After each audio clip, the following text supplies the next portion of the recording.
दोस्तों जरा सोचिए, एक ऐसा सोशल मीडिया पेज जो सिर्फ कुछ दिन पहले बनता है, देखते ही देखते उसके फॉलोअर्स देश के सबसे बड़ी राजनीतिक पार्टियों में से एक बन जाती है, जो कि बीजेपी और कांग्रेस से भी ज़्यादा हो जाते हैं। यानी इंस्टाग्राम पे 22 मिलियन से भी ज़्यादा लोग जुड़ गए हैं। और फिर अचानक आधी रात को उस पेज के फाउंडर के घर पुलिस पहुंच जाती है, उनकी वेबसाइट डिलीट कर दी जाती है, उनका एक्स ट्विटर अकाउंट पूरे भारत में ब्लॉक कर दिया जाता है और दिल्ली के सड़कों पर लोग कॉकरोच के कपड़े पहनकर उतर आते हैं। आखिर क्या है ये कॉकरोच जनता पार्टी? क्या कोई मजाक है या फिर इसके पीछे देश का अब तक का सबसे बड़ा डिजिटल आंदोलन छिपा है?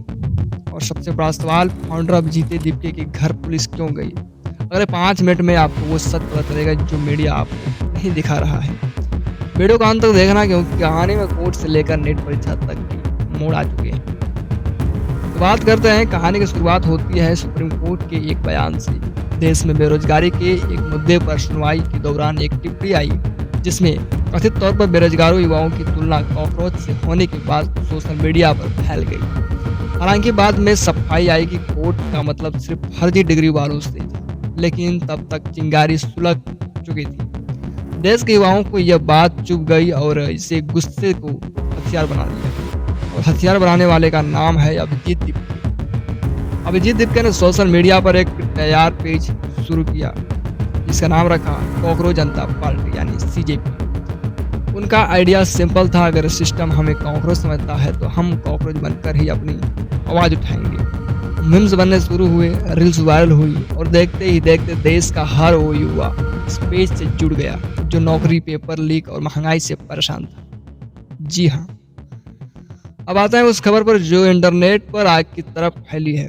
क्या अभिजीत दीपके गिरफ्तार हो गए? जवाब है नहीं, लेकिन जो हुआ वो और भी गंभीर है। जब फिर देश का सबसे बड़ा ट्रेंड बन गया तो अभिजीत को इंटरनेट पर निशाना बनाया गया।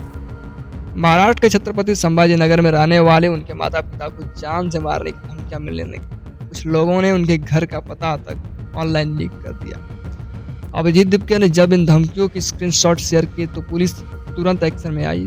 शनिवार को पुलिस अभिजीत दीपके को पकड़ने नहीं बल्कि उनके बूढ़े माता पिता को सुरक्षा यानी प्रोटेक्शन देने उनके घर पहुंच गई। वहां के पुलिस कमिश्नर ने खुद इसकी पुष्टि की है कि परिवार की सुरक्षा के लिए घर के बाहर पुलिस बल तैनात किया गया है। जी हाँ, लेकिन बात सिर्फ धमकियों तक नहीं रुकी। सरकार ने इस आंदोलन को नेशनल सिक्योरिटी यानी राष्ट्रीय सुरक्षा के लिए खतरा मानते हुए सीजेपी की ऑफिशियल वेबसाइट को डाउन कर दिया और उनका ट्विटर एक्स अकाउंट भारत में ब्लॉक कर दिया।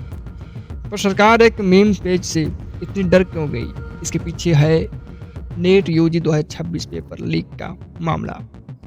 दरअसल अकाउंट ब्लॉक होने से ठीक पहले एक कॉकरोच जनता पार्टी ने नीट परीक्षा में हुई धांधली के खिलाफ और शिक्षा मंत्री के इस्तीफा की मांग को लेकर एक ऑनलाइन याचिका शुरू की थी। सिर्फ 24 घंटे में इस पर 6 लाख से ज़्यादा ने साइन कर दिए। यानी जो चीज़ एक मजाक से शुरू हुई थी वो अब छात्रों और बेरोजगारों का सबसे बड़ा मंच बन चुकी थी। और हाल ही में आप देखते होंगे कि एसएससी जीडी का भी पेपर लीक हो गया है, जो कि इसी के तहत युवाओं में और खलबलियां मच चुकी हैं और सरकार हाथ पे हाथ धकर बैठी हुई है। अब इस कहानी में बिल्कुल 2 नए ट्विस्ट आ चुके हैं। पहला ट्विस्ट है अभिजीत दीपके चुप नहीं बैठे हैं। उन्होंने अमेरिका के बोस्टन से, जहां वो पढ़ाई कर रहे हैं, सीधी दिल्ली हाई कोर्ट में भारत सरकार के कई ब्लॉकिंग ऑर्डर के खिलाफ केस कर दिया है। उनका कहना है कि सैटायर या मजाक करना अभिव्यक्ति की आज़ादी, फ्रीडम ऑफ स्पीच है, कोई अपराध नहीं। दूसरा ट्विस्ट यह है कि अब इसमें देश के मुख्य विपक्षी पार्टी की भी एंट्री हो गई है, इंडियन यूथ कांग्रेस। दोस्तों आज बात सिर्फ एक कॉकरोच नाम के मीम पेज की नहीं है। बात यह है कि जब देश का युवा अपनी नौकरी, अपनी परीक्षाओं और अपने भविष्य को लेकर परेशान होता है तो वो अपनी आवाज़ उठाने के लिए कोई ना कोई रास्ता ढूंढ ही लेता है। क्या सरकार का एक मीम पेज और ट्विटर अकाउंट को ब्लॉक करना सही था, या फिर युवाओं की इस आवाज़ को दबाने की कोशिश उल्टी पड़ गई है? आपको क्या लगता है? अपनी राय कमेंट बॉक्स में ज़रूर लिखिए। वीडियो को लाइक करके अपने दोस्तों के साथ वीडियो को शेयर जरूर करें। और हाँ, चैनल पर ऐसे बने रहिए, देखते रहिए। अगर चैनल पर नए हो तो चैनल को जरूर सब्सक्राइब कर लीजिएगा। मिलते हैं तब तक एक नई वीडियो के साथ में, तब तक के लिए धन्यवाद।